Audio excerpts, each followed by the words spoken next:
দেশ বা সমাজ যতই উন্নত হোক না কেন, মাদক কিংবা ড্রাগসের প্রতি আসক্তি ক্রমশ বেড়েই চলেছে।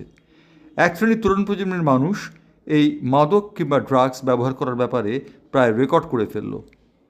এদের এই নেশা মুক্তিকরণে সরকার বিভিন্ন সচেতনামূলক পদক্ষেপ গ্রহণ করলেও প্রকৃত সুরাহা বের হয়নি। বিভিন্ন সমাজ সচেতনামূলক ছবির মাধ্যমে চলছে নেশা মুক্তিকরণের প্রচার। ছবির মাধ্যমে এই নেশা মুক্তিকরণের বার্তা দিতে প্রযোজক মীনা শেঠি মণ্ডল তার প্রযোজনা সংস্থা MS ফিল্মসের ব্যানারে তৈরি করেছেন।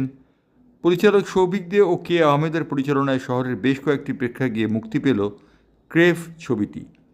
ছবির মুখ্য চরিত্রে অমিত শেঠি, মঞ্জুরি মিশ্র, অনিন্দ্য ব্যানার্জি, চিত্রালী জোসেফ সবাই অভিনয় করেছেন। সম্প্রতি নিউটাউনের নজরুল তীর্থ ছবি প্রিমিয়ার শোতে হাজির ছিলেন ছবির পরিচালক, প্রযোজক সহ অন্যান্য কলাকুশলীরা। নমস্কার, আমি চিত্রালী দাস। এই ছবিতে আমি একটা মূল চরিত্রে অভিনয় করেছি। আর এটা একটা হিন্দি ছবি, তো এই জন্য আমি আরো এক্সাইটেড, কারণ এই নিয়ে আমার বোধহয় 3টে ছবি রিলিজ হলো হিন্দি। এর আগে ম্যাম মুলায়ম রিলিজ হয়েছিল, তারপরেই আমাদের এই ছবিটা রিলিজ হয়। তো ভেরি এক্সাইটেড। আর পুজোর মধ্যে এত সব আনন্দের মধ্যে আমাদের ছবিটা রিলিজ হচ্ছে, তো আশা করি আপনাদের ভালো লাগবে। আপনারা ছবিটা দেখুন। অনেক ছবি তো রিলিজ হচ্ছে, আমাদের ছবিটাও দেখে একবার চেষ্টা করুন দেখার, খুব ভালো লাগবে। Thank you. আমি Meena Sethi Mondal, producer of the মুভিটা হচ্ছে ক্রেভ।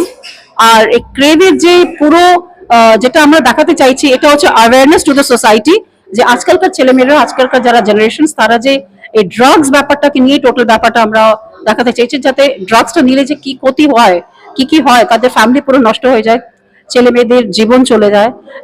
এখান থেকে আমি সমস্ত সবাইকে, অডিয়েন্সদের বলবো, সমস্ত বন্ধু বান্ধবদের বলবো, আপনারা অতি অবশ্যই হলে এসে সিনেমাটা দেখুন, যাতে আপনাদের এখান থেকে অনেক কিছু শেখা আছে যে ড্রাগস এর আলটিমেট রেজাল্ট কি।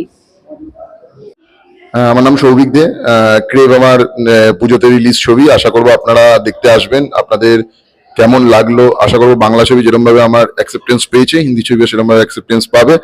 আর যেহেতু একটা ছবি হলে, মানে একটা হলেই ছবিটা রিলিজ পেয়েছে কলকাতায়, আশা করবো আপনারা সপরিবারে চেষ্টা করবেন আসার, কারণ আমি জোর তো করতে পারি না কাউকে এই সময়। দেখা যাক এবার কেমন হয়। এই ভাবনাটা যিনি লিখেছেন রাশিদ ইকবাল, উনি নিয়ে এসেছিলেন। মনে হয়েছিল প্রথমে বাংলা ছবি বানাবো, কিন্তু তারপর উনি বলেন যে হিন্দি ছবি বানানোটা খুব প্রয়োজনীয়। তো সেখান থেকে আমি খুব একটা হিন্দি ছবিতে উদ্গ্রীব না হলেও সেখানে মনে হয়েছিল না, হিন্দি ছবিতে যখন সুযোগ পাচ্ছে একবার করে দেখি।